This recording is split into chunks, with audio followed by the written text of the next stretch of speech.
boys and girls, and welcome to the concession stand here on the KB Radio Network. I am your host, Kevin Reed, and this is the review of House of the Dragon, Season 2, Episode 6, entitled Small Folk, or I would like to rename How to Train Your Dragon.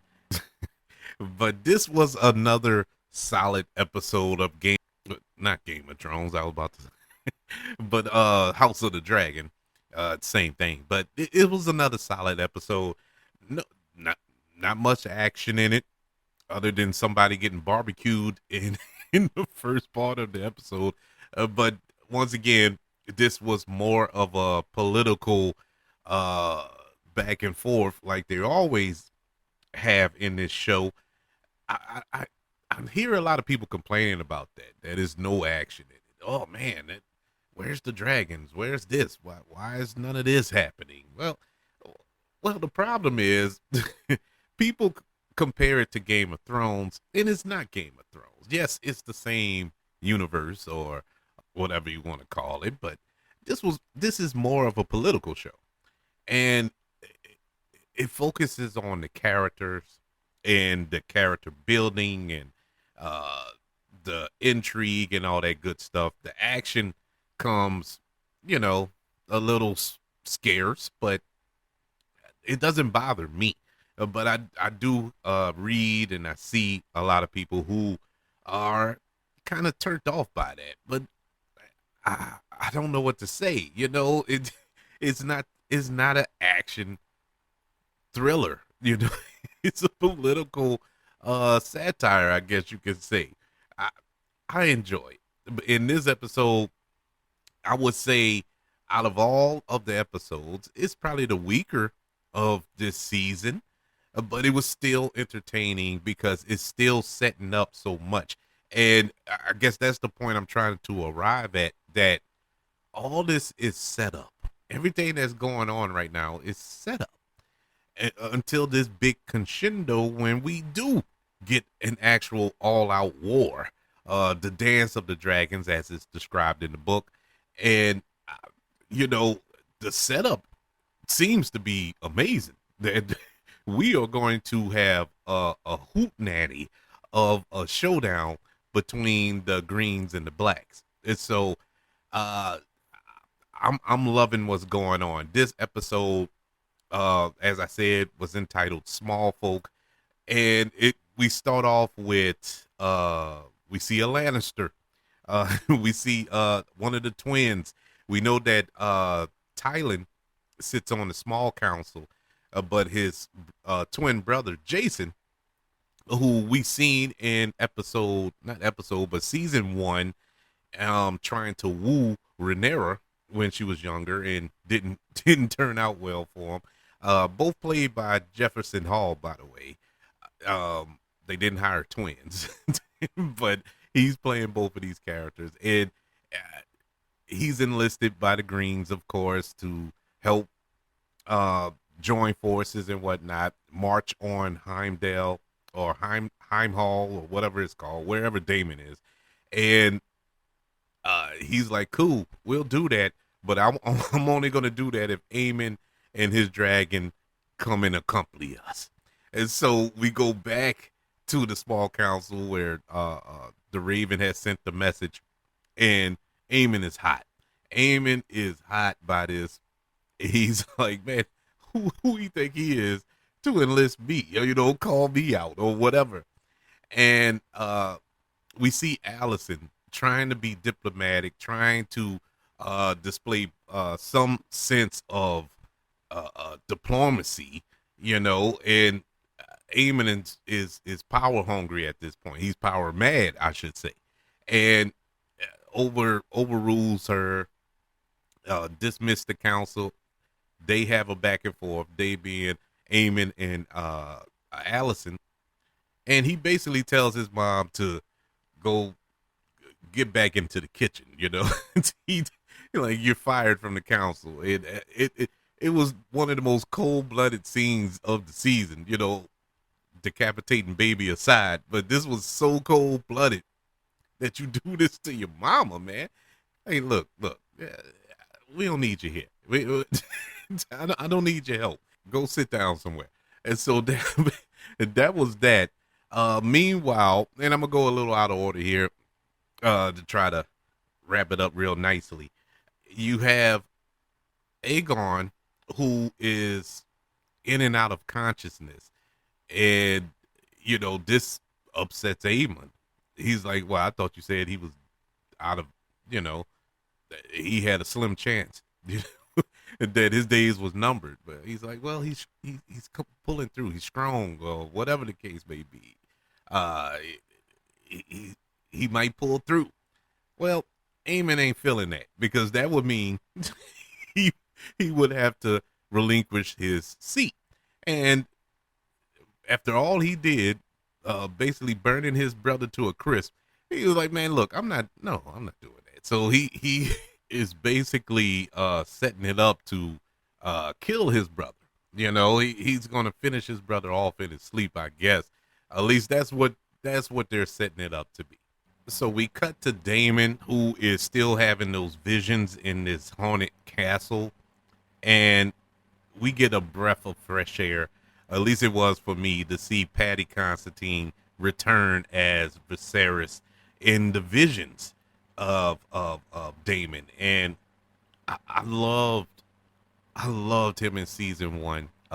Him passing away at the end of season one was heartbreaking to me, because I, I just enjoy him in everything he's in, and he fit in so perfectly on his show.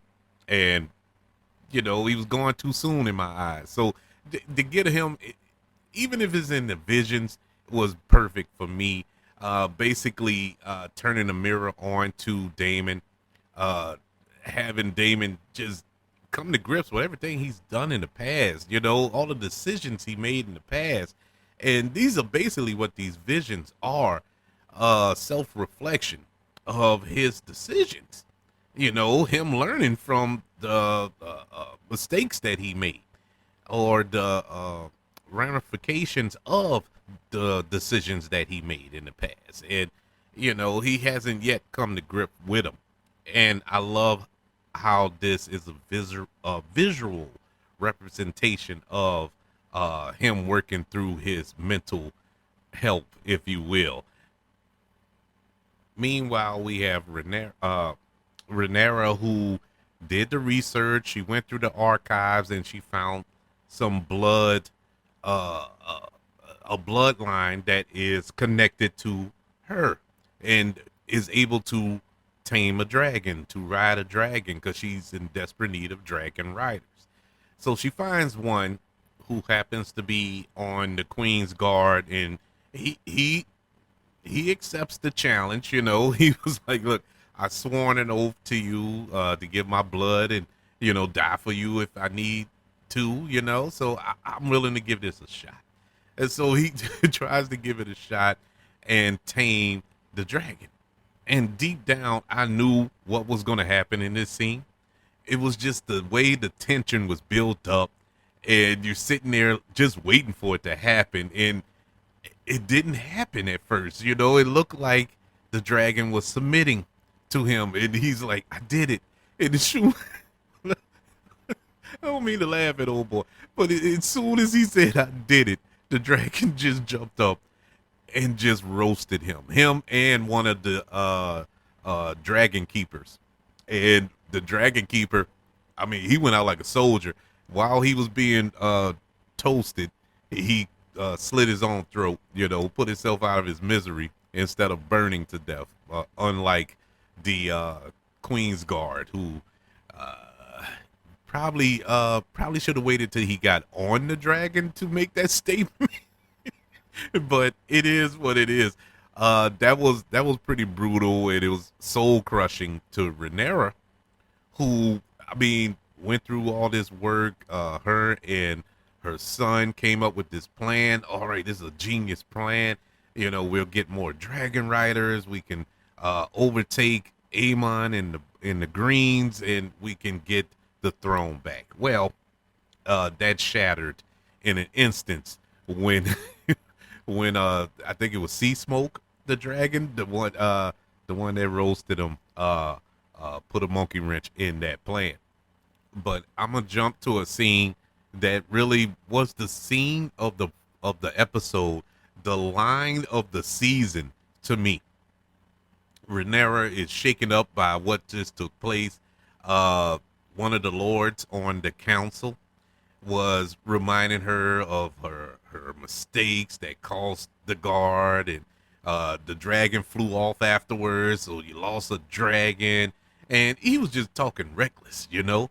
He was just talking crazy to her, like, this is your queen, and you're talking crazy talk to her, talking to her like she's nothing, and she's trying. She's been trying to be calm, cool, collective with these people on the council for the longest, even though they talk down to her, don't really respect her, uh, basically undermining her in every opportunity.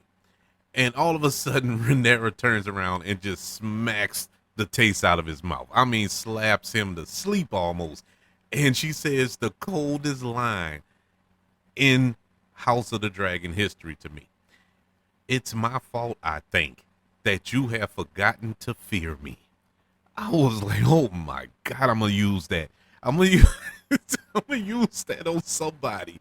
It's my fault, I think, that you've forgotten to fear me. She was like apologizing for this my bad. It's my bad. Cause I gave you the rope. I gave you the rope. Now I'm gonna cut it. I'm gonna cut this rope because you need to know. You need to know who you talking to. Coldest line in the film. In the show rather. Loved it. Sea Smoke finds a rider, and I thought that was a cool little scene. They were trying to force a rider onto this dragon, and the dragon went off and found one on his own, which will be interesting moving forward. The small folk in King's Landing are getting upset. They're getting testy. There's no food. There's no money. And so they're starting to get a little testy with the Greens. And Rhaenyra did another cold thing here. She sends food to the people there. She sends food to them and kind of getting them on her side. And well, ain't no kind of. She was getting them on their side to the point that they're angry now and they're lashing out against the Greens. So we get a scene where Alicent and Helena are being escorted out of King's Landing because the small folk are overtaken. They have had enough. They've had enough, and they're rebelling against the Greens. Genius move by Rhaenyra. We get a scene at the end where Rhaenyra and what's the old girl name? Marias or Myris. I can't. I don't remember her name. But anyway, is pretty much her whisperer, and they have a back and forth that leads to them hugging, that leads to them kissing, to almost making out, and you're like, okay. You're like, okay, here we go. But one of the Queen's guards come in, interrupts, and informs Rhaenyra that Sea Smoke has been spotted and it has a rider. And so this prompts Rhaenyra to get on her dragon and fly off to find out who this rider is. And this is where the episode ends.